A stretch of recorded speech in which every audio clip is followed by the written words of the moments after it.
Hello all, my name is CU. I'm the General Manager of the Gahong Hotel Leman. Let me introduce my team. Lee is our Revenue Manager, our Marketing Manager is Kathy, Sophie is our Property Manager, and Olivia, our Financial Controller. Today we are analyzing last year's performance, but before we got into detail, let me introduce our beautiful property and the challenge we had. The Gahong Hotel Leman is a full-service property located in the city center. Over the last few years, our property has experienced a steady performance decline. A soft economy, along with increased competition from other cities, has had a significant impact on our occupancy and average daily rate, reducing our gross operating profit to almost half. The dramatic decrease in profit has made it impossible to obtain financing, and thus the refurbishment plan of 2 years ago had to be postponed. After discussing with the team, our chosen pricing strategy was a customer value-based one. Instead of focusing on what our competitors were doing like we had done in previous years, we analyzed last year's performance and current market data to set our initial price. Furthermore, we decided to focus on occupancy maximization. However, as you will see, later we revised our strategy after the first few months as it wasn't working out for us. Due to the lack of maintenance of the property during the last year, the position of our hotel at the beginning of the year was mid-quality. Accordingly, the price was also mid-range. Our goal for this year was to generate enough revenue and consequently profit to carry out our refurbishment plans to provide above average quality at a fair price to gain new customers and retain regular guests. This would make our property more attractive to customers while gaining a competitive advantage. Now, Lee, how was our revenue management this year? Our forecasting process is based on historical data, current data, and future data. We try to calculate the number of rooms sold for each segment by looking at the market demand, our fair market share, our current booking level, and estimated number of cancellation and no-shows based on historical data. As you can see, our forecasts were not perfect. Between January and July, our forecast was on average 5.27% below the actual level. And from August onwards, forecasts were on average 2.45% above the actual booking level. That gives us an absolute variance of about 4.1%.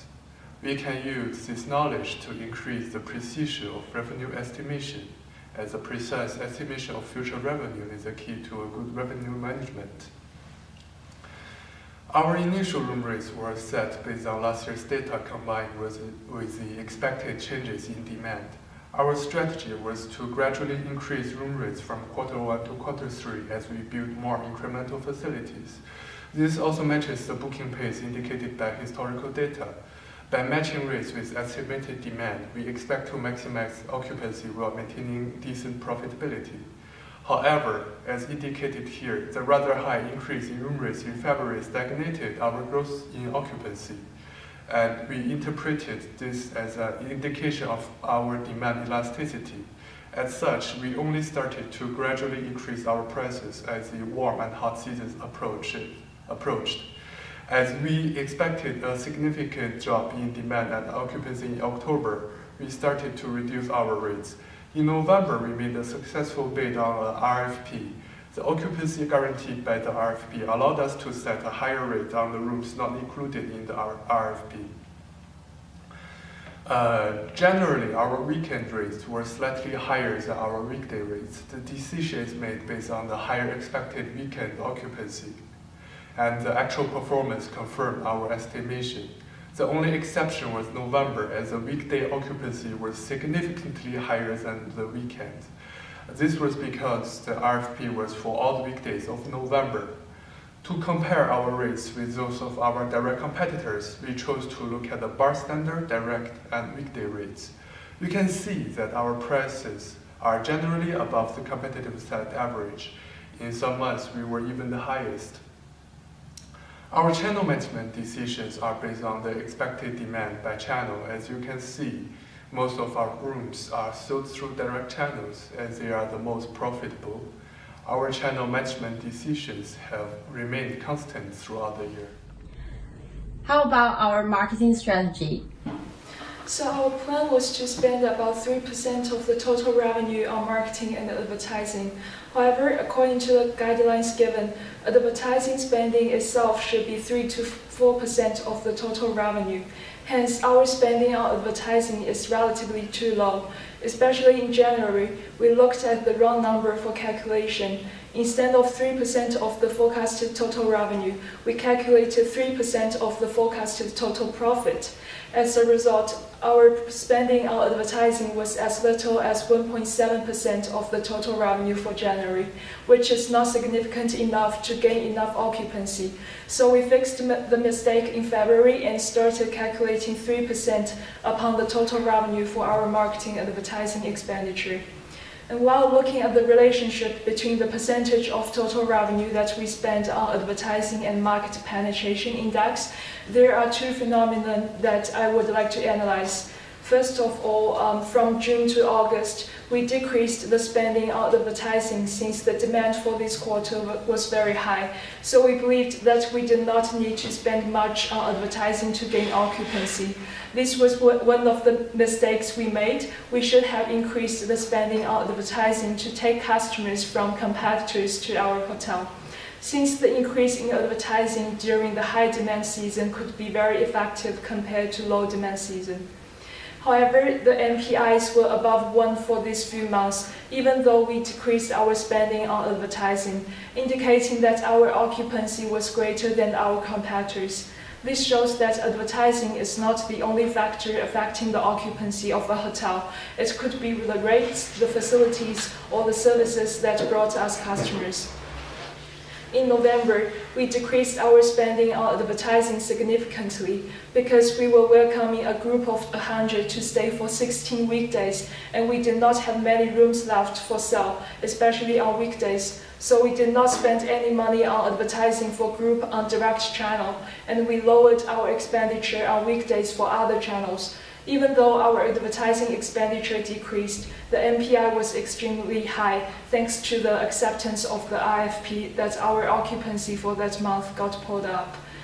And we also managed our advertising in regard to the channels. We did not realize that we should advertise on the right channel for the right product until May. So in May, we started spending money on wholesale for tourists in May. And from the chart on the right, we can see that direct channel is always the most effective channel for generating revenue, while the revenue that OTA and wholesale can bring is very small. So we believe that in order to maximize the profit, we should have increased our spending on direct channels and decreased the spending on OTA, especially because OTA's cost is very high.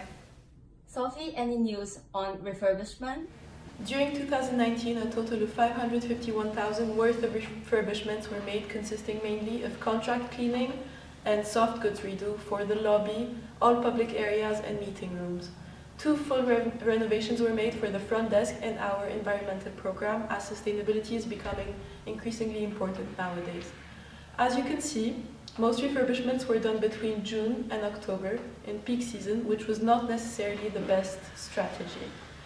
Now on to facilities and services. A total of 456,000 was spent during the year. Here's a Gantt chart showing the duration of each activity. As you can see, it was all done in 2 big bulks, one in January and the other one between March and April, just in time for peak season. Here's a graph combining refurbishment, facilities and services investments.